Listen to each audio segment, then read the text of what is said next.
साथियों, दुनिया में न्यूक्लियर वॉर का खतरा एक बार फिर बढ़ गया है और लोगों की धड़कनें तेज हो गई हैं। इजराइल के डिमोना में आखिर ऐसा क्या है कि जैसे ही एक ईरानी मिसाइल गिरी, पूरी दुनिया में हड़कंप मच गया। क्या ये सिर्फ एक हमला है या फिर तीसरे विश्व युद्ध की आहट? नमस्कार, आप देख रहे हैं न्यूज फीड और मैं शिवम यादव हूं आपके साथ। आज की जो सबसे बड़ी खबर है वो मिडिल ईस्ट से है, जहां एक मिसाइल ने पूरी दुनिया को चिंता में डाल दिया है। इजराइल के डिमोना इलाके में ईरानी ड्रोन और मिसाइलों के हमले के बाद न्यूक्लियर वॉर का खतरा एक बार फिर चर्चा में आ गया है। आइए जानते हैं कि डिमोना में आखिर ऐसा है क्या जहां एक हमले ने पूरी दुनिया की धड़कनें तेज कर दी हैं।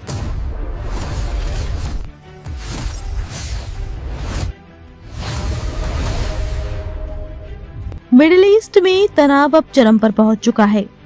ईरान ने इजराइल के दक्षिणी हिस्से में स्थित डिमोना क्षेत्र के पास ड्रोन और मिसाइल से हमला किया। इस हमले के बाद इलाके में अफरा तफरी मच गई। सायरन बजने लगी, लोग सुरक्षित जगहों की ओर भागते नजर आए। रिपोर्ट्स के मुताबिक इस हमले में कई लोग घायल हुए हैं और कुछ इमारतों को भी नुकसान पहुंचा है। सबसे चौंकाने वाली बात ये रही कि कुछ मिसाइलें इजराइल के मजबूत एयर डिफेंस सिस्टम को भी चकमा देने में सफल रहीं। लेकिन इस खबर की असली गंभीरता समझने के लिए हमें जानना होगा कि डिमोना आखिर इतना संवेदनशील क्यों है। डिमोना इजराइल का एक छोटा सा शहर, लेकिन इसकी पहचान बेहद खास और संवेदनशील है। यही मौजूद है इजराइल का न्यूक्लियर रिसर्च सेंटर, जिसे देश की परमाणु ताकत का सबसे बड़ा आधार माना जाता है।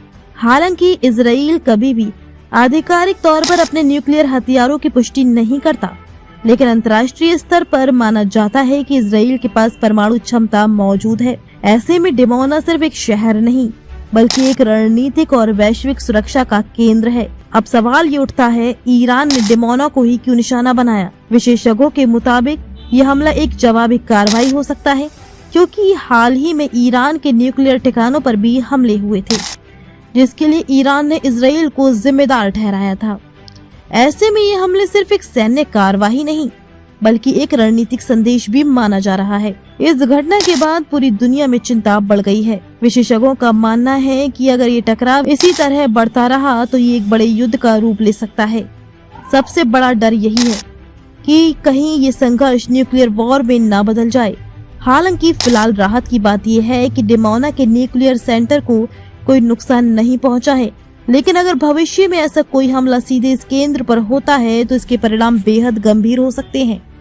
हालांकि फिलहाल राहत की बात यह है कि डिमोना के न्यूक्लियर सेंटर को कोई नुकसान नहीं पहुंचा है, लेकिन अगर भविष्य में ऐसा कोई भी हमला सीधे इस केंद्र पर होता है तो उसके परिणाम बेहद गंभीर हो सकते हैं। तो क्या दुनिया एक और बड़े युद्ध की ओर बढ़ रही है या अभी भी कूटनीति से हालात संभाले जा सकते हैं? आपकी क्या राय है, हमें कमेंट में जरूर बताएं। फिलहाल के लिए इतना ही। देखते रहिए न्यूज फीड। तब तक के लिए नमस्कार।